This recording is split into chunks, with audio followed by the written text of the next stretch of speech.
Bu video dersimizde Java dasturlash shart, if, else shart kodlarını görüp chiqamiz. Bu shart kod bloklarımızda bizga bizning bir shartimiz borligida va bu shartga ko'ra kodlarimizga ishga tushirib yoki boshqa kodni ishga tushirishimizga yordam beradi. Misol uchun aytaylik, kunlik hayotimizda shunday bir shartli holat bor.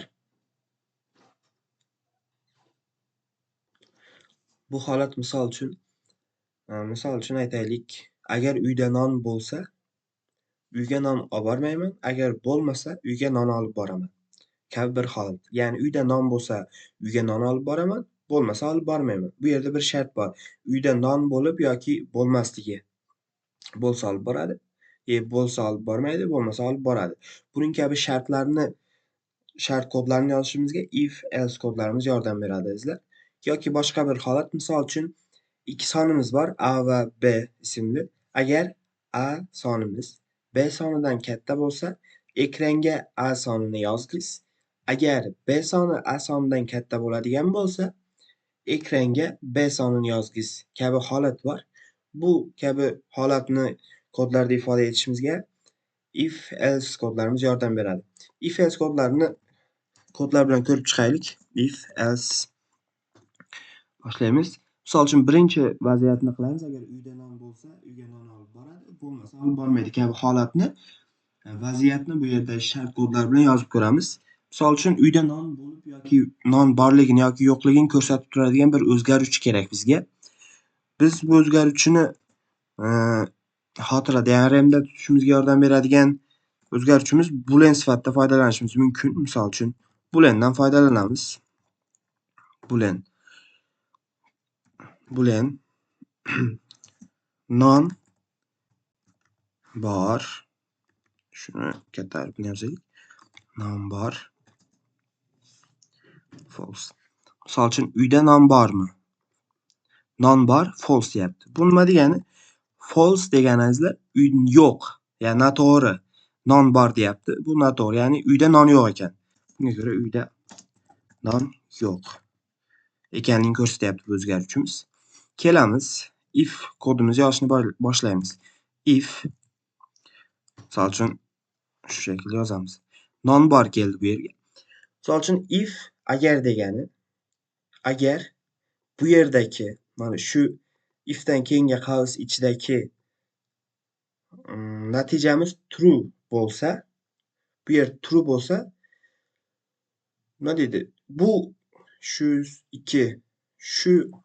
nima deydi? Qavslarning orasidagi, susli qavslarning orasidagi kodlar ishga tushadi. Agar bo'lmasa else degan blogimiz bor. Bo'lmasa else kodlarimiz orasidagi, qavslar orasidagi kodlar ishga tushadi. Qarang, bu yerdagi shart bajarilsa, bu yerdagi kodlar, bajarilmasa, bu yerdagi kodlar ishga tushadi. Misol uchun bu yerda kod bo'ladi azizlar. Misol uchun shu shaklda tushuning. Kod bor sifatida tushuning.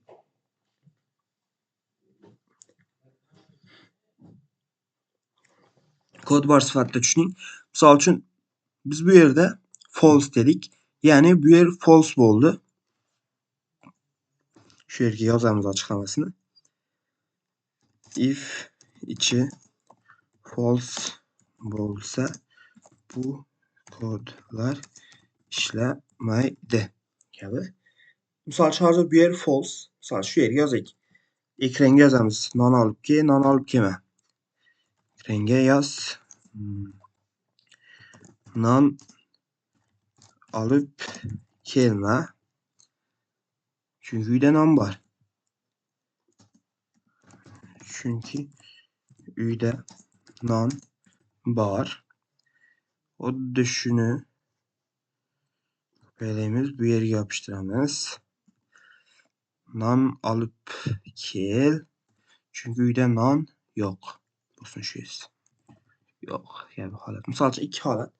Agar bu yerga qarab, shu shartimizning javobiga qarab, ya'ni o'zgaruvchi javobiga qarab kod blogimiz ishlaydi. Misol uchun ishga tushiramiz.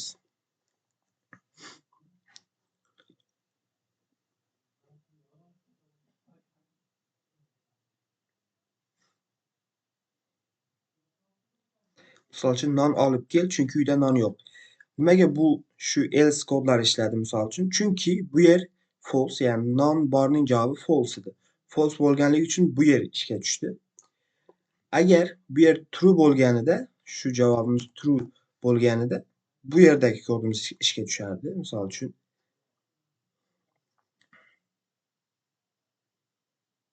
uchun non olib kelma, chunki uyda non bor. Ya'ni biz if shart bloklarimiz yo if ichidagi kodlarimiz ishga tushadi, yo else ichidagi kodlarimiz ishga tushadi. Ikkisidan birisi, ya'ni ikkalasidan bittasi ishga tushadi. U qaysi biri ishga tushishiga shu shartimiz qaror beradi. Misol uchun bu yerda har doim bu shaklda javobini bermaymiz, boshqa shaklda bo'lishi mumkin. Misol uchun agar 5 soni katta bo'lsa 6 dan kabi shartimiz bo'lsa, misol uchun 5 soni 6 dan kattami? Yo'q. Bu o'z-o'zidan qanday javob qaytaradi bizga? False javobini beradi. Bu mantiqiy taqqoslashning javobi false. Ya'ni shunda if ichida false bo'ladi va kodimiz bu yerdagi kodimiz ishga tushadi. Misol uchun ishga tushirganimizda non olib kel, chunki uyda non yo'q. Ya'ni bu yer ishga tushyapti. Nimaga? Chunki bu yer false bo'ldi. Agar shuni bu tarafga, ya'ni 6 katta deganimizda bu yer true bo'lardi va bu yerdagi kodimiz ishga tushardi. Misol uchun non olib kelma, chunki uyda non bor. Bu yerdagi kodimiz ishga tushdi. Ya'ni bu yerdagi shu if ichidagi shartimiz true bo'lsa, if ichidagi false bo'lsa, else ichidagi kodlarimiz ishga tushadi. Yana bir misol qilib o'tamiz. Keyingi misolimiz agar a soni b sonidan katta bo'lsa kabi misol aytgandik. Uni ham shu yerga misol uchun int a barobar bo'lsin 20. Xuddi shu shaklda int b 20 emasda 30 bo'lsin. Agar a sonimiz b sonidan katta bo'lsa ekranga shartini yozamiz. If uchinchi shart blogini yozamiz. Bu yerga else blogini yozaylik.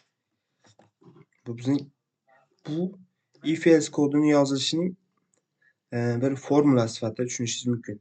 If ust parantezlar, parantezdan keyin kodlar yoziladi. Misol uchun shu yerga a soni b sonidan katta bo'lsa shartimizni yozdik. Agar a'miz b'dan katta bo'lsa ekranga nima chiqaradi? A sonini ekranga chiqar. A sonini ekranga chiqar. Ekranga agar a sonimiz b sonidan katta bo'lmasa, ekranga b sonini chiqar.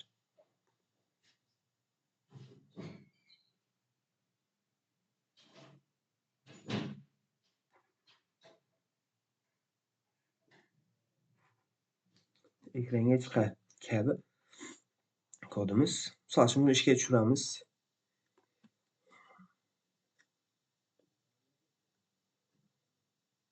Misol uchun 30 sonini ekranga chiqardi.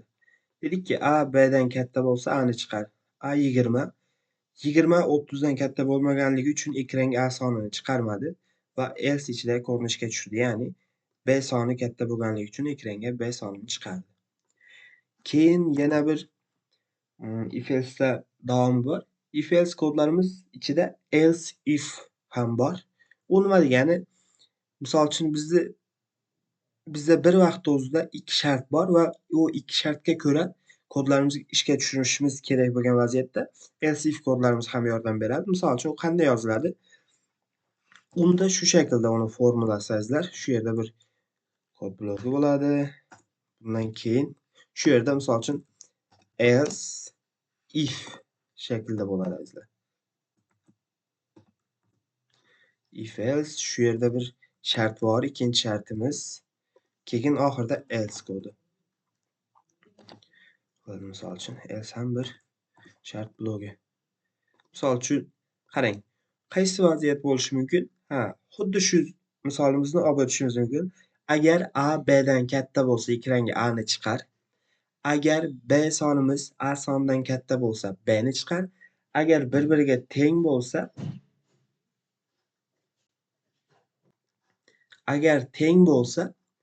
ekranga ikkala sonimiz teng sifatida bir yozuv Agar teng bo'lsa, ekranga teng qismini chiqar. Misol uchun aytaylik.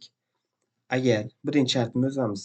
Agar A sonimiz B sonidan katta bo'lsa, ikkinchi shartimiz A sonimiz B soniga teng bo'lsa, ikkinchi shartimiz, uchinchi shartimiz o'z-o'zidan agar ikki shartga ham to'g'ri kelmasa, else ichidagi kodlarni ishga tushir. Misol uchun, agar A sonimiz B sonidan katta bo'lsa, nima yozadi ekranga? Ekranga yozadigan soni A sonimiz B sonidan katta. Sonimiz B sonidan katta. Yoki shuni misol uchun olamiz. Teng A sonimiz B soniga teng. Agar misol uchun A B'dan katta, A B'ga teng va B A'dan katta bo'ladi. Uchinchi shartimiz B ga. Shu A bo'ladi. Ishga tushirganimizda misol uchun B sonimiz A sonidan katta deyapti. Ya'ni 3 holatimiz bor. A ni B'dan katta bo'lish holati, A ni A B'ga teng bo'lish holati, B sonimiz A sonidan katta bo'lish holati. Ya'ni 3 holatimiz bor. Bu 3 holatni bir shartga ko'ra ishga tushiryapti. Misol uchun A va B sonimizni teng qilganimizda shu yerda teng ishga tushirsak, misol uchun A sonimiz B soniga teng.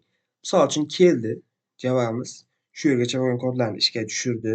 O'zgaruvchilarimizni RAM xotirasiga saqladi vaqtinchalikka va if ko'rdi. If ko'rdi va ichidagi shartni o'qishni boshladi.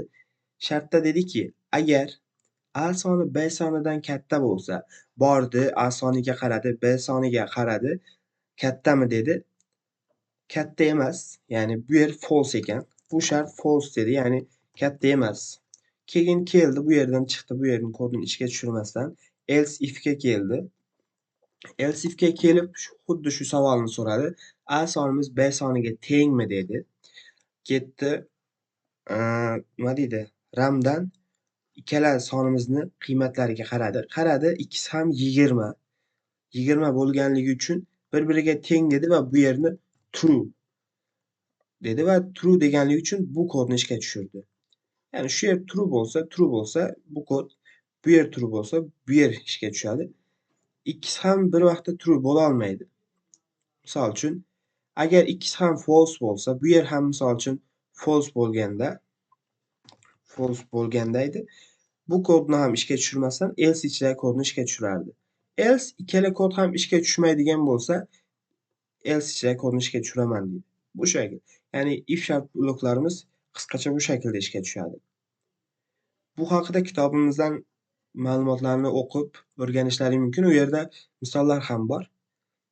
Yaxshilab o'rganib chiqishlari mumkin. Keyingi video darsimizda ko'rishguncha.